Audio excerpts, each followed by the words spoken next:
It's not video, is it? It's just audio. Oh, you do use the video. Okay, hold on then. 2 ticks. Okay, I don't know. I get this weird Hitler hair. Hi, I'm Taylor Owen. From the Globe and Mail, this is Machines Like Us.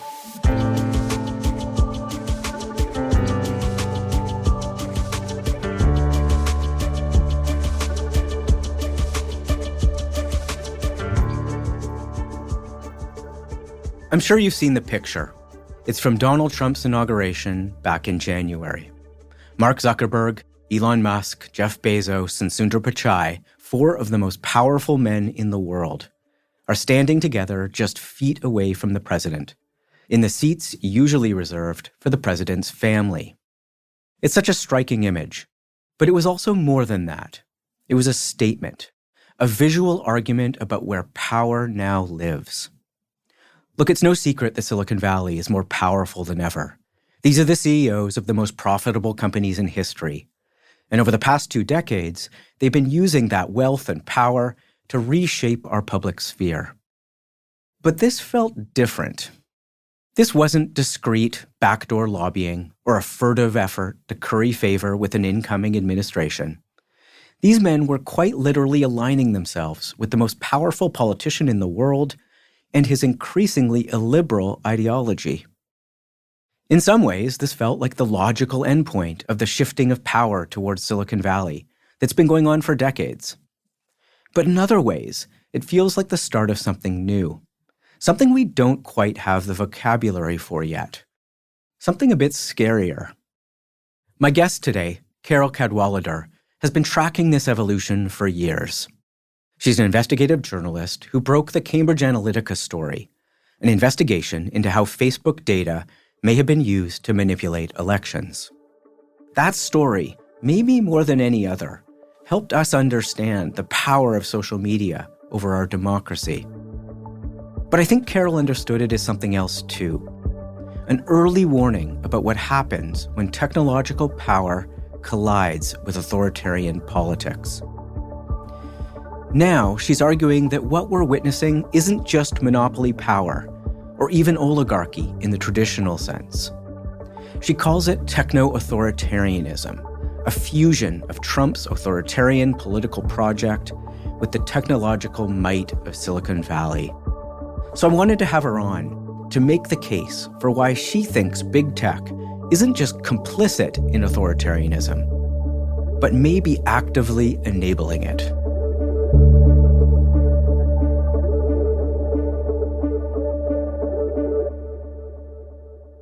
Carol, welcome to the show.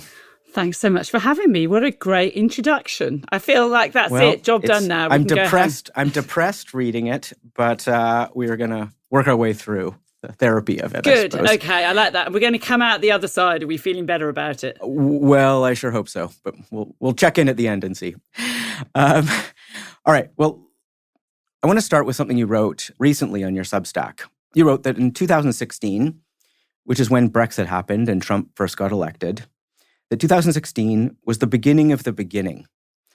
And 2024 is the end of that beginning and the start of something much, much worse. What did you mean by that? Oh, I write many things, Taylor. But what I think I meant by that is that 2016 was really this moment when we suddenly got visibility of these forces which are operating in our world. And up until that point, they had been dark and they had been invisible. And I don't think any of us really realised that they were happening. And that was this very central role that the technology platforms, the social media platforms, were now becoming, in that they were they were where politics was happening. They were elections were happening. And the ways in which they were happening were, as I say, completely invisible. And I think what we did from 2016 up to 2024 was to really go through a massive process of trying to investigate and interrogate and understand and hold to account and look at regulating To make all of that visible, right? I mean, we saw a glimpse of it in 2016, we saw and then we started to we saw a unpack glimpse, but honestly, it was kind of impressive in the sense that we did suddenly wake up and we suddenly realised that there were things happening. And, you know, the sort of forces of journalism and academia and parliaments around the world, you know, took that task on of interrogating what the tech platforms were doing and looking at ways in which we needed to regulate them and to hold that power to account and to make sure that they weren't simply out of control monopolies which were, you know, living according to their own rules, which is what we could see from the outside. And ultimately, we failed during that period. I mean, that's what we have to now face. We failed. We failed to hold those companies in any way to account. They acted and continue to act with total impunity. But the election of Donald Trump has now led us into this new phase in which it's not just that these companies have that amount of power.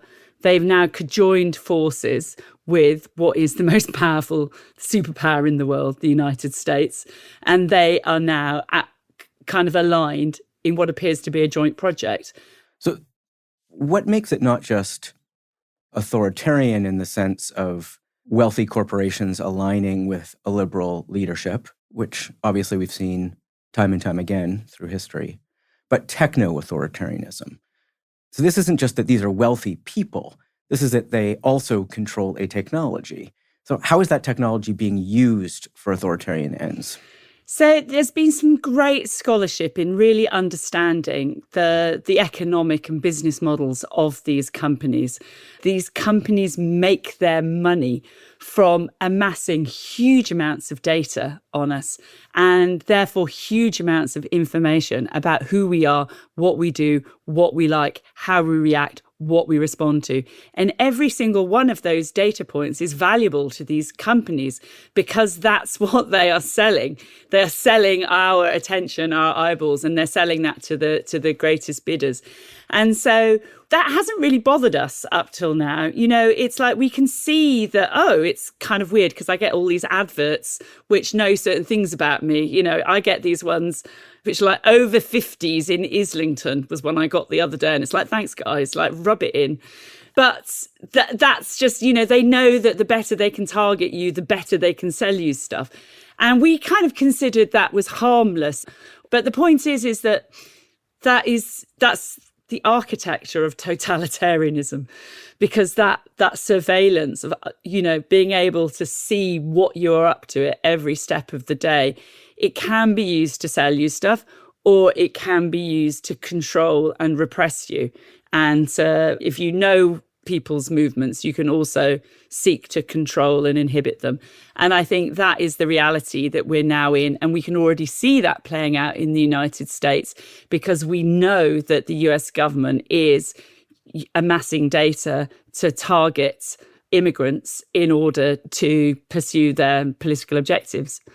Yeah, so let's talk a bit about that, because I like the idea of the infrastructure having been developed to potentially use these technologies for authoritarian ends. And I think that's what we learned from that social media era, right? Which was this collection of data and the potential to influence people via these platforms could have illiberal uses. But I'm wondering how we're seeing it happen already in the US. I mean, what are some examples of what you've seen as like authoritarian uses, and of which technologies are you most concerned about right now? Well, I suppose, just to go back to the Cambridge Analytica investigation, the reason why I was so creeped out by that was because when I looked at what this company was, Cambridge Analytica, it was being treated in the press, oh, it's some whizzy startup. But actually, when you looked at the history of the company, it had a 30-year history of working for militaries. It worked for NATO, it worked for the US government, it worked for the UK government. And what it was doing was psychological operations. So that's it's information warfare. You're trying to control a population through other means, through kind of like propaganda. You know, it used to be that dropping leaflets out the sky, and now it means like targeting Facebook ads at them or whatever. So I think it's that element, which really disturbed me, because that's where you're not trying to persuade people. You're trying to manipulate them into an opinion against their consent without them realizing it. And is the Trump administration using that architecture? Do you think that specific one of the access to influence behavior and beliefs over social platforms? I don't know specifically about that. I mean, the thing that I was sort of tracking very much earlier in the year was the accumulation of data from all these different sources, and really sort of trying to raise the alarm about, again, this entering a new era. Because before, we've been writing about this as something that Silicon Valley does. And Silicon Valley has done it with access to what we're doing on social media and then commercial data, with which there's huge amounts, especially in the US, that you can just buy up. But what Doge was doing was taking things to a new level, because it was combining those already very, very rich data sets with then all of the information that the federal government has on people. So all of their financial information, any criminal background, just all sorts, from all social security, health. It was getting access to those computers, getting access to that data that seemed to be one of their most important objectives. It really did. And it's in that moment. So Doge was the government efficiency project that Elon Musk was running. And it did seem like one of its core objectives was to collect data that sat in siloed departments across a government. Do we know what happened to that data? Well, and I have to confess is that I haven't seen the most recent reporting, but we do know from reports that Elon Musk, obviously, who is heading Doge, was also working in partnership with the other great baddie. Silicon Valley is one of Silicon Valley's great sort of like pantomime figures, Peter Thiel. And Peter Thiel's company, Palantir, was involved in his software was being used to process that data and to analyze it. And the Doge data. So we know that Palantir was using that's Doge what it was data. reported. There's reported Wow. in the New York Times that it was Palantir's Foundry software was being used. And, you know, it's kind of, I mean, I'd be very interested to know how much your listeners know about Peter Thiel, because he was, you know, a few years ago, he was really under the radar. And I think people have caught up quite quickly to sort of understanding him being this person of huge influence. Although I still don't know how he's still nowhere near a household name, I would say. He also, you know, there's so many stories about him. He does those blood transfusions where they transfuse blood from like younger people. You know, they're all trying to live longer. Yeah, but who doesn't these days? Who doesn't want the blood of virgins? Just the norm, really. Injected into their veins.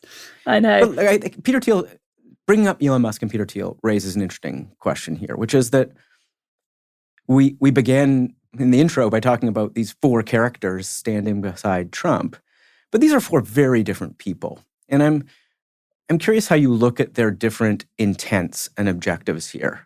Like Mark Zuckerberg beginning to contort himself to be more aligned with Trump versus Thiel, who has been, funding the rise of J.D. Vance. So he is like very integrally tied to whatever ideology has emerged here. So when you look at these people, how do you differentiate them and their objectives and their intents from one another?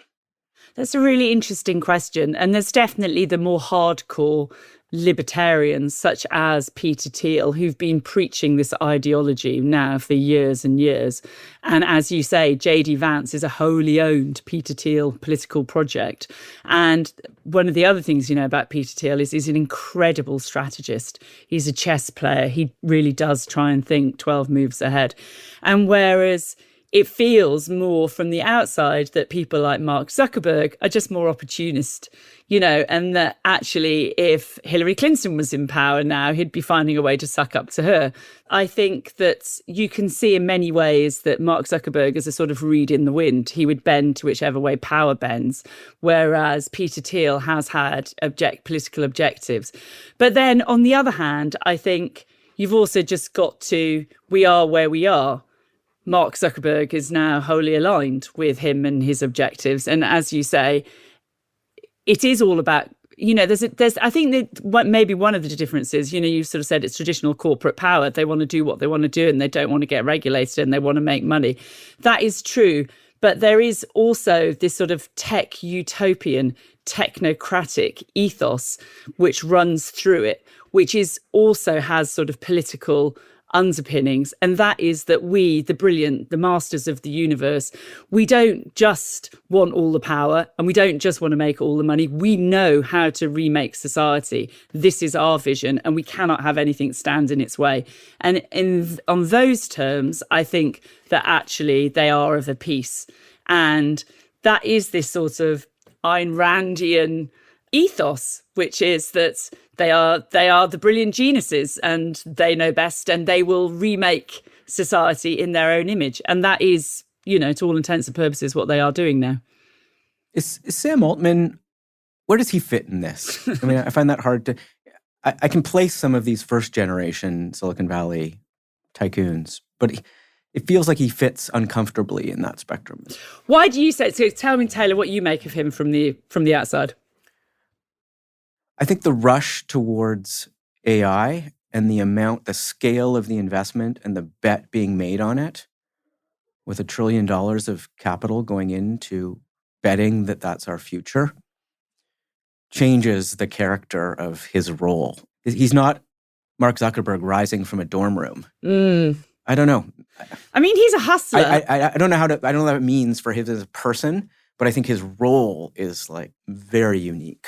Yeah, no, I think you're right. And he's not a sort of technologist in the same way that some of those other ones are. He's a sort of hustler and he's a salesman and he's brilliant at pitching, and that's enabled him to raise all the capital in the world. And he's been extremely good at convincing people of that vision and defraying any of the criticisms about the way that OpenAI has operated. And he's also, many people would say, just completely lied about what OpenAI is. It started out as a non-profit foundation and now look at it. And I mean, it's very weird. I actually met Sam Altman, earlier this year, and got to confront him face to face. Where did you meet him? So I met him I had this sort of very, very strange moment in which I returned to the TED conference in Vancouver. I have been feeling a lot of panic and fear about this talk. And not just for the normal reasons of public speaking, although that's there too. And which is traditionally where the masters of the universe, the tech bros, all, congregate once a year. But it was this very strange experience for me because I had been there in 2019 to give a talk, and I'd actually been sued as a result of it in this very painful and wrong-running lawsuit. And anyway, I was returning to the stage to do this sort of warning about this moment, what we've been talking about. And I actually addressed Sam Altman from the stage because I did this little stunt, which is that I put into ChatGPT, please write a talk in the style of a TED talk in the style of Carol Cadwallader. And I printed that out and I showed that on stage. And it was quite brilliant. It was like literally the talk that I'd written was there in microcosm, except I said it's as dumb as a rock, because what it doesn't know is I'm going to turn to Sam Altman, who is here at the conference, and say, this data does not belong to you. It's my data and it's my intellectual property and you have stolen it. ChatGPT has been trained on my IP, my labour, my personal data.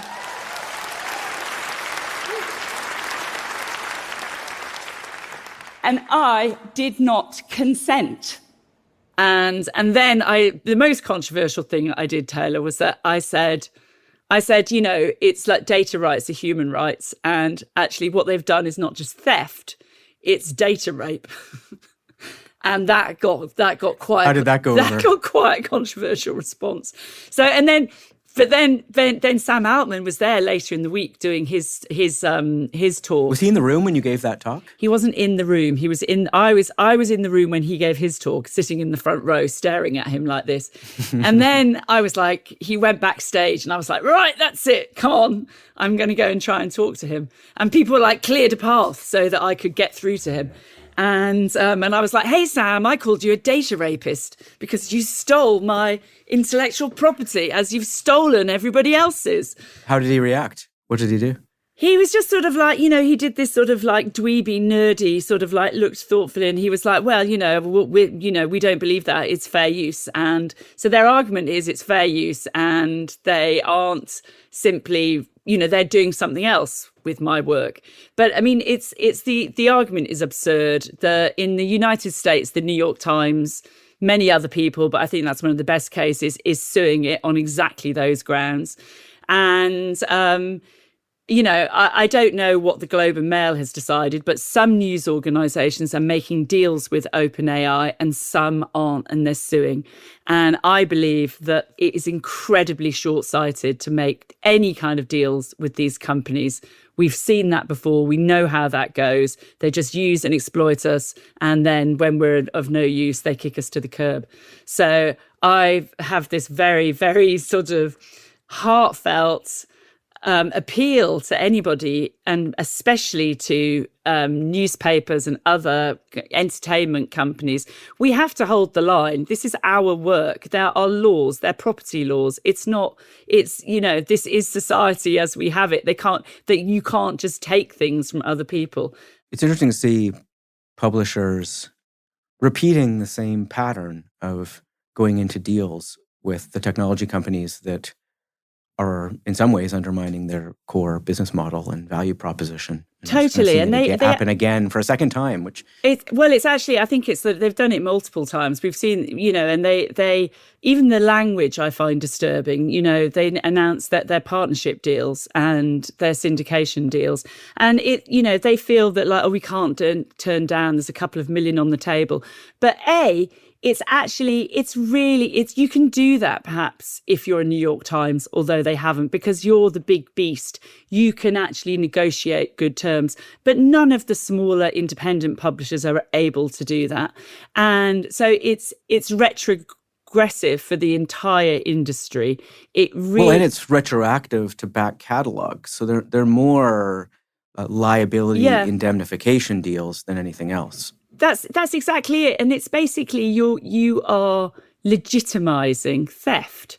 You're saying, okay, you stole it, but I'll take a little bit of money, thanks and goodbye. And it's like, well, what are we here for? If we're newspapers, if we're journalists, isn't our job to sort of like be trying to call this types of abuse of power out? Isn't it our job to try and defend rule of law? And that's why it feels like really fundamental to me.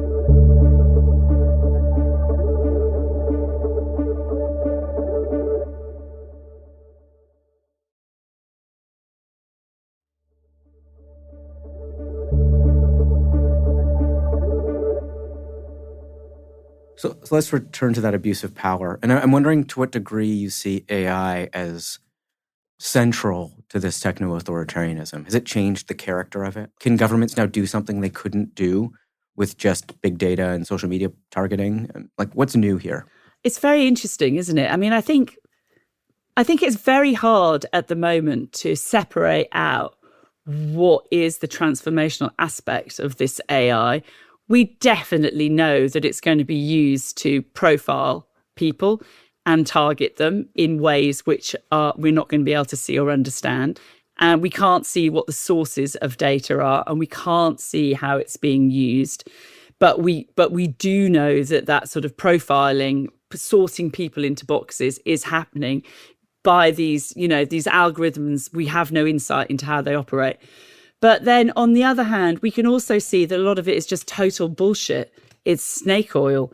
And, increasingly people are calling it out as a bubble, vast amounts of capital going in, using vast amounts of energy. And, there are very distinguished people out there who say that this idea that we're going to reach this sort of artificial general intelligence is, it's pie in the sky. Just on that, on the bubble and the and the snake oil argument, I struggle with that a bit, because if it is all powerful, then we should be much more concerned, right? Like if this really is an arms race to AGI, and we think a leader who is authoritarian will win that arms race, or could, then that feels like an existential threat to democratic societies. But if it's just a bubble and we're going to see a dot-com-like crash in the next 2 years because it doesn't work as advertised, then maybe we're less worried about the authoritarian uses of this stuff. Well, or it's kind of both. I mean, the thing about it is that because it's selling itself, and I think the kind of like, this is such a powerful technology, it might just destroy humankind, is another side of this is this most amazing technology which is going to transform us. I mean, they're kind of the same argument. But I think the fact is that in the meantime, this marketing message has been so successful that we can see governments falling into line with these companies because they don't want to miss out. So, for example, the UK government is making these strategic deals with all of these Silicon Valley technology companies, including OpenAI. And I find this incredibly naive and incredibly concerning, because it means that we're tying our future to these companies, which are absolutely now in bed with this authoritarian president, Donald Trump. And you know, what we know about the way that these sort of technology companies work is, you know, once they're embedded, once you're using them, you know, once they're part of your essential government services, it's really hard to backtrack out of those deals. So we're sort of seeing these foreign corporate companies taking over some of the absolutely essential infrastructure of governments. And it's happening at pace, without scrutiny, without people understanding the ramifications of that.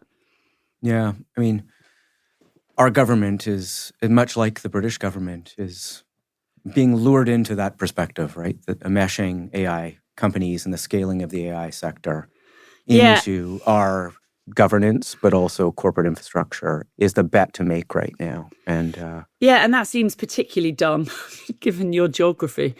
And but I think that's where this change of thinking has to happen. We have to, like, Silicon Valley is not your friend. These companies are not your friends, and they absolutely shouldn't be your government's friends.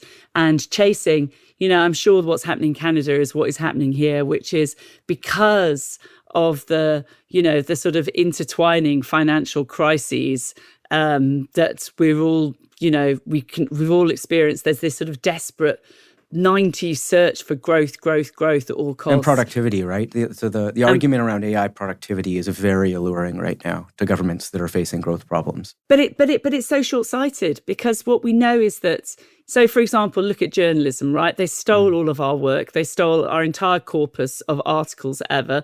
They've put them into their models, and they are now using that. We know that they're using that, and our own, you know, my previous news organisation, The Guardian, has now partnered with ChatGPT on trialling those tools to perform journalistic services. They're replacing journalistic labour now with that.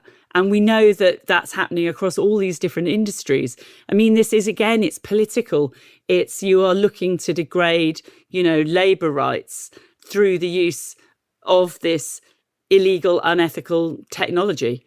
And that is a political act. I think one of the things that is also concerning is the securitization of this technology. And you do see a lot of, particularly in the US, embedding of AI tools and infrastructure into the US military, or increasingly that military pointed at domestic use as well. I wonder if that's something new about this AI moment too, is that it's really fusing with national security infrastructure in a way that social media didn't really do. I mean, it played on the edges of it, but it wasn't embedded as a dual-use technology for the military. Yeah, that's a kind of very interesting term, exactly as you say, is it's dual use. and it has massive national security ramifications. And I think that's been, one of the reasons why I think that the world has to look at what has happened and what is going to happen in Gaza for exactly that reason, because we know that so many of those technologies developed by these same Silicon Valley companies have been used for military operations in Gaza. And we know that they've been used for all of the things that we're talking about, for surveilling people, profiling them, for targeting them, and then for killing them. And these are companies that we use in our daily life. Microsoft are in there. We know that Palantir were in there. Palantir, this Peter Thiel company, they're also in our NHS. Well, and secured access to NHS data, correct? Yes. And they, there's, I don't know if so the health data of British citizens. The health data you would think is the most personal of data we have. It is, and it's the thing about Britain is that our NHS data is seen as such a sort of singular resource. Everybody wants to get their hands on it because it's this amazing body of data. We've got an entire population's health data from the cradle to the grave. And there is so much that you can do with that. And that is absolutely. So Peter Thiel, he's been strategizing over a really long period of time to get access to the full data set. He's embedded his company in its operations. And we can also see this other key billionaire who we haven't talked about yet, Larry Ellison, who owns the company Oracle. He also is trying to get hold of, get his sort of hands onto the NHS data. Really? But what's Palantir doing? What are they doing with that NHS data? I mean, Peter Thiel is somebody who he's obsessed with living forever. They all are. Larry Ellison also obsessed with living forever. And one of the things they want to do is to trial, but basically the more information you have, and as I said, it's population wide. So you can draw those big data inferences when you have that level of a sample. That's interesting. So you think you're thinking they want the NHS data to prolong their own lives personally. I think that's part of it. That's a fascinating twist. I mean, Peter Thiel has got these, what are they called? The something games. He's doing this project, which is that's the enhanced games, I think they're calling them, which is they're hosting a version of the Olympic Games in which any athlete is allowed to enter having doped themselves to whatever degree they can. Yeah, just to see what humans can do. Just let it rip. Yeah. Exactly. Let it rip. And then it'll be like, oh, that's a really interesting drug cocktail they've got. It's testosterone plus steroids plus magic mushrooms. It turns out that's so it's they just don't want to be constrained by regulation. And, one of the really irritating regulations in the States is, the FDA, that you can only do certain kinds of drug trials. You have to check that people aren't going to drop dead. They hate that stuff. I mean, Peter Thiel actually offshored some medical experiments for exactly that reason. Yeah. Look, this is a perfect segue to something else I wanted to talk to you about, which is these are all men who run these companies, and you've begun describing it as a brolarchy. And what is it about them all being men that determines in some way their characteristics or their behavior or that you're concerned about? I mean, it's kind of, in some ways, it's just a continuation of what you see around the world, right? Which is that, you look at any lineup of NATO leaders or, G7 or whatever, and it's always men, isn't it? And then you get one woman in a pink suit, and the will to power just does seem to be a particularly male desire, I suppose. Obviously, not all men. But Thank you. I appreciate the caveat. And we see it in the corporate world. And I suppose one of the things about this is that we're seeing this all at a moment in which culturally there is this backlash to women's rights and women's rights to bodily autonomy. I mean, we've seen that. That's what, overturning Roe v. Wade was about. But, we do know that so much of the content on these platforms is privileging this that, it's the manosphere is privileging these very traditional gender ideas.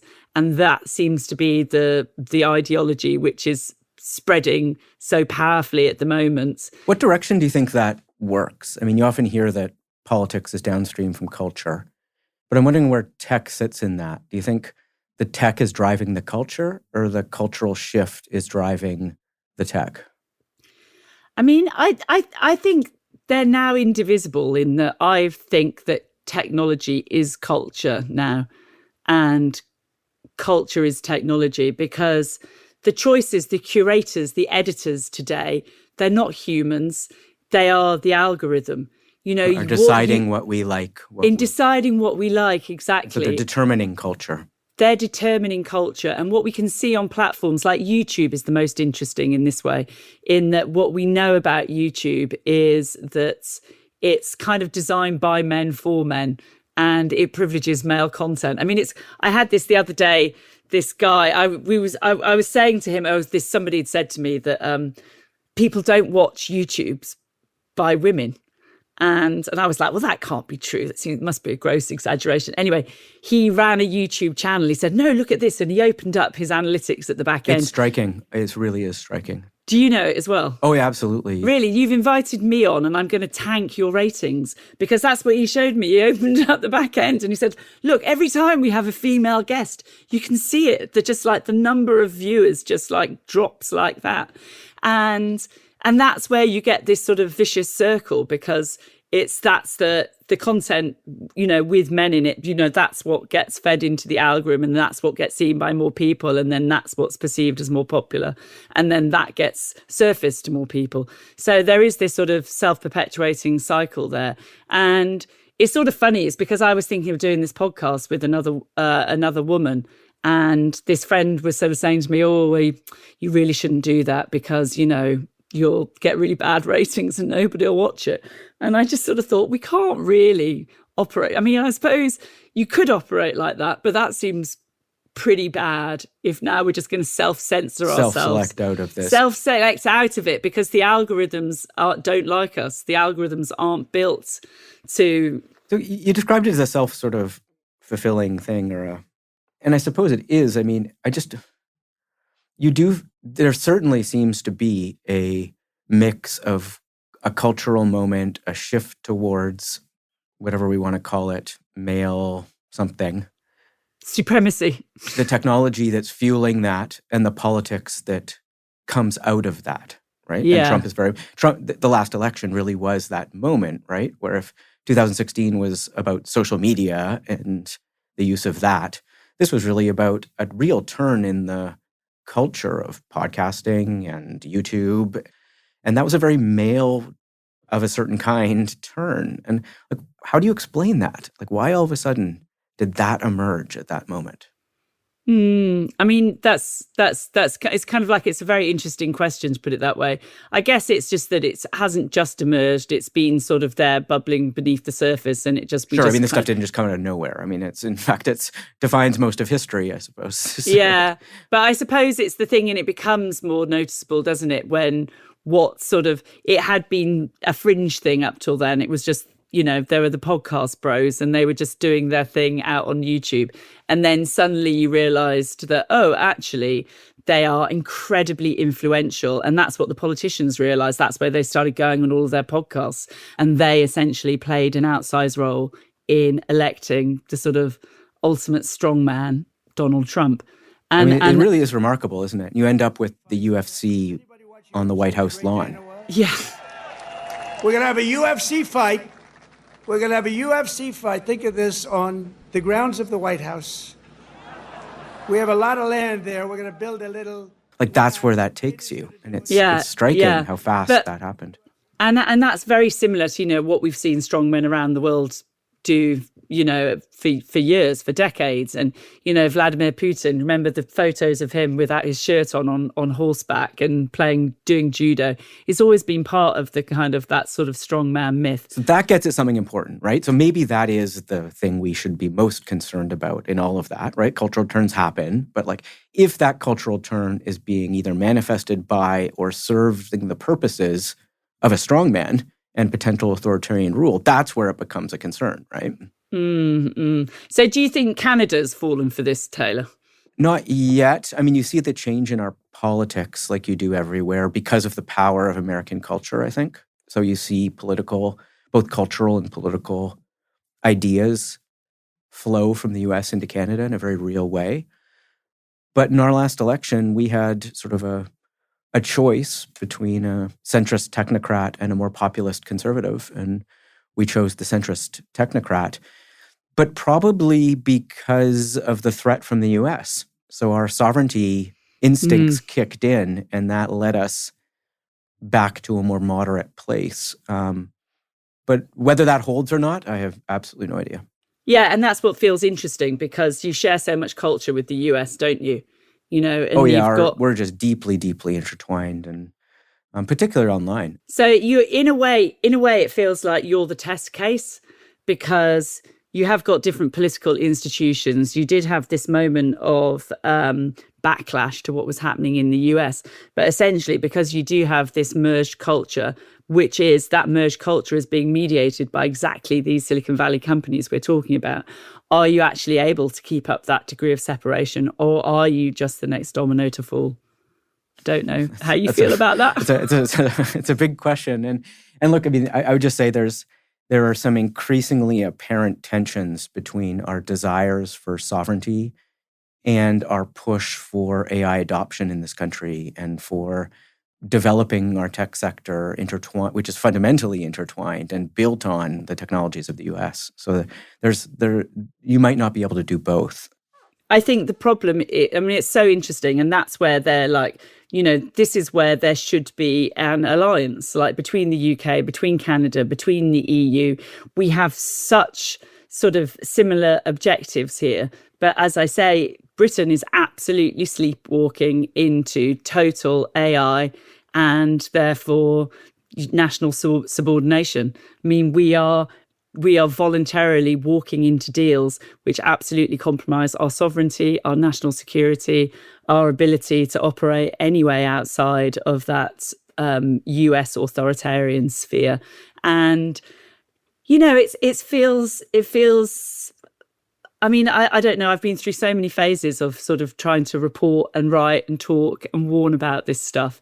And I had this moment, earlier this year when I felt actually a bit relieved because I was like, oh, actually, the useful thing that's happened now is that people can finally see it. Other people now are understanding the threat. Elon Musk is such a dick that like the entire world has gone, who is this guy and what is he doing? But then on the other hand, it just feels so powerful and overwhelming. And I think it's just so hard to see the big picture here. It's, these are such massive forces and they're happening so quickly. So it's like, what can any of us as individuals do? That definitely. Well, let me put that back to you. What is our path out of this from your perspective? It's interesting in that like North America, the United States this weekend did discover this idea of collective action. Thank you for differentiating. I know, I'm so sorry. Yeah. That's a terrible mistake to have made on a Canadian podcast. Have I just cancelled myself? Well, you might have hurt our ratings even more here. I'm so sorry. So that sort of amazing show of solidarity in the States, that's at least a good start. I mean, I think the most important thing is the protests this week. The protests, the No Kings protests, yeah. But I think the most important thing is we just have to like freaking pay attention. Right, we can't take our eyes off this stuff and go, actually, you know what? Oh yeah, Elon Musk, whatever. What's for dinner? Blah, life goes on. We don't have that time. We don't have that luxury. We have a short window of opportunity here in the UK before we get our own populist authoritarian government. That's what it's looking like at the moment.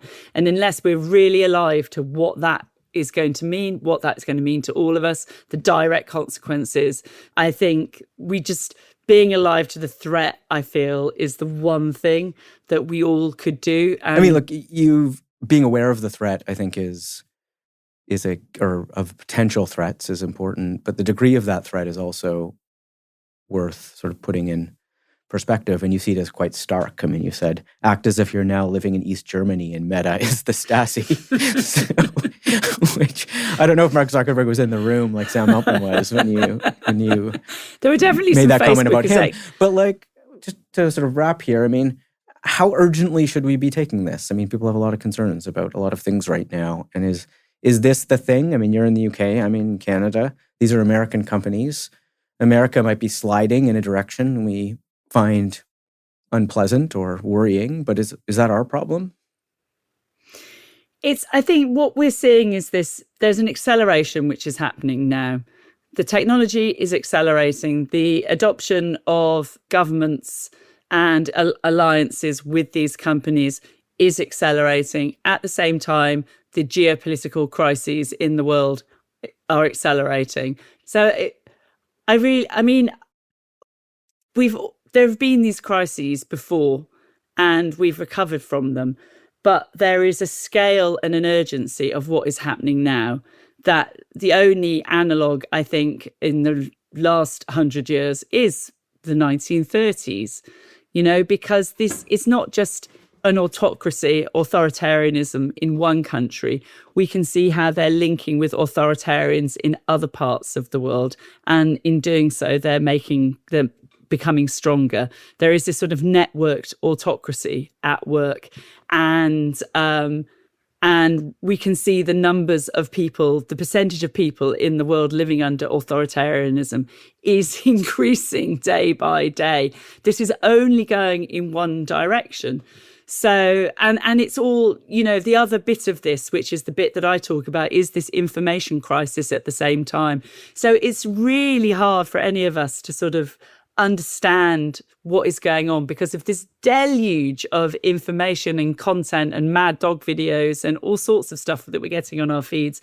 And I suppose if I can just talk personally for a minute, this is where what I'm doing in this moment is I'm with a bunch of colleagues who came out of The Guardian and Observer, we are setting up our own tiny grassroots but absolutely independent new media organisation called The Nerve, thenerve.news.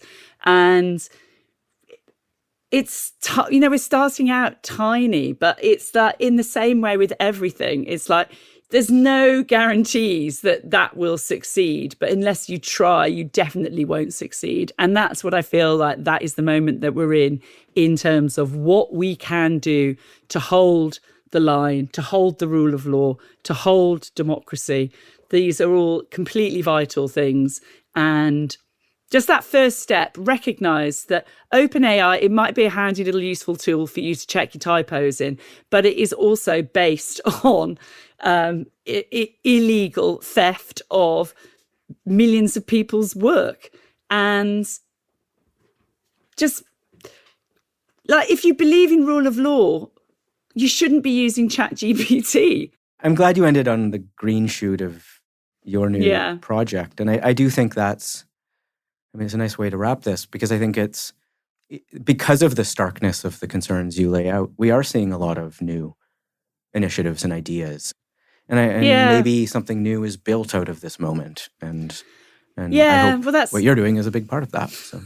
A little part, a teeny tiny part. But I think it is that thing, is that it does feel that, like, out of crisis, it has to come. We have to be creative in what we do. And actually, one of the great things that AI does not have, it just doesn't have that human creativity or that joy or that inventiveness or that solidarity. These are all such human traits, and that is the only thing I think that will save us. So I guess that's my little upbeat of close. Optimism. Look, thanks for talking to us today. Thanks so much, Taylor.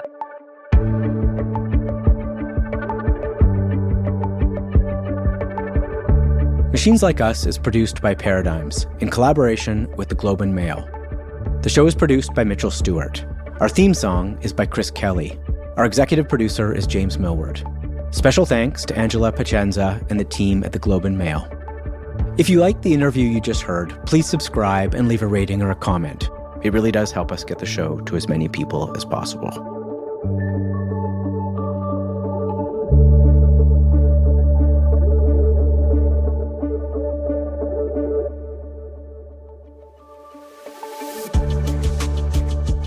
Machines Like Us is supported by the Max Bell School of Public Policy at McGill University. Learn more at mcgill.ca/maxbellschool. Machines Like Us is also supported by CFAR, a global research organization based in Canada. Explore their work at cfar.ca.